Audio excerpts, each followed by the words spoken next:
A live look at the state capitol tonight, where a solidarity rally for Ukraine will be held tomorrow. You can see it shaking in the wind there tonight.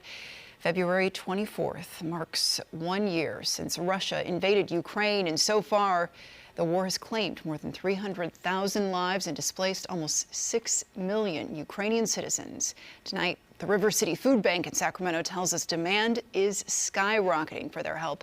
The food bank has been a lifeline for Ukrainians and Russians starting a new life.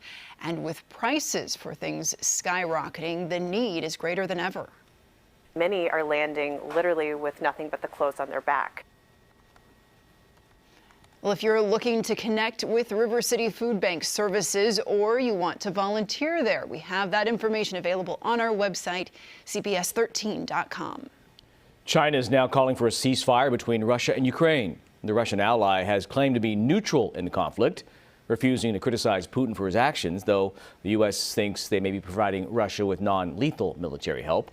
Their 12-point proposal is actually being welcomed by Ukrainian President Volodymyr Zelensky, who calls it a promising development. Bannon Island and Discovery Park are still being cleaned up from the January storms. Rangers served 48-hour notices to the unhoused people who returned to that area. Park officials tell us that it remains closed as crews clear down trees and debris. They tell us Discovery Park should reopen soon, but Bannon Island might stay closed for longer. We're getting a look at new footage from a Stockton warehouse fire earlier this week. You can see the smoke rising into the sky.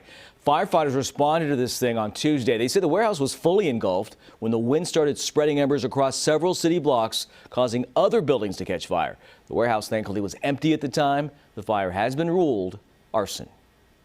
Live look at Doco tonight. Kings bringing home another win. So what do we say?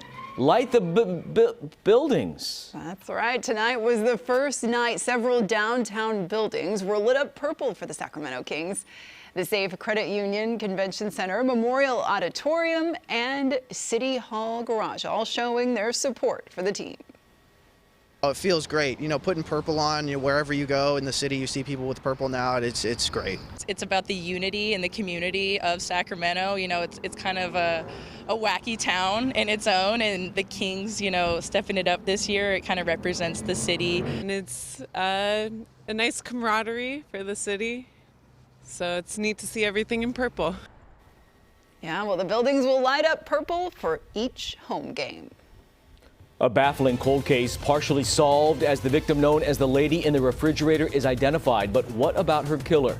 We speak with the original detective on this case. And big rig blight, why truckers are taking over a local suburb and the push to get them out. Curtis? The cost of the move went up. A viewer says the moving company had his stuff and quit responding. What you should know when estimating the size of any move. An aftershock headline act under fire tonight. What their lead singer did on stage that has some wanting to pull the plug on their performance.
New tonight, the city of Citrus Heights is taking new steps to ban big rig blight.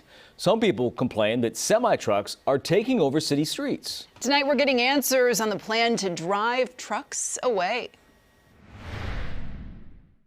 Yeah, they park like that all the time. Rigo Hernandez says big rig trucks are constantly parking for days in front of his smog shop. Some of my customers drive by and they can see my business because they're blocking everything. He says at times it almost looks like a truck stop. At one time I seen 5 one day.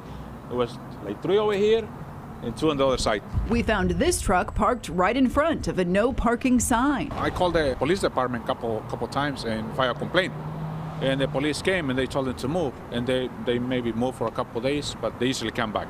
Other nearby businesses also complain about the unattended trucks. It's every single day we have at least one. Property owners felt it was kind of a visible blight to take up, one, it's taking up customer parking, but also just not the best look to have abandoned trailers. Now, Citrus Heights city leaders are trying to prevent this big rig blight, drafting new rules that would prohibit commercial vehicles from parking on all city streets. That encompasses your large semi-trucks, some of your larger panel vans, and for sure the bigger delivery trucks. But not everyone supports the ban. And we're not out there throwing parties. We're not doing burnouts up and down the streets. You know, we're not causing problems.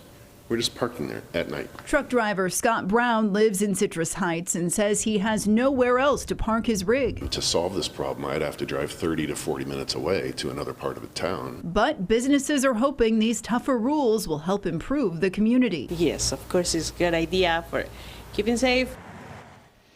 The City Council will take a final vote on the ban next month, and if approved, it would take effect in April. Violators would get a $112 ticket.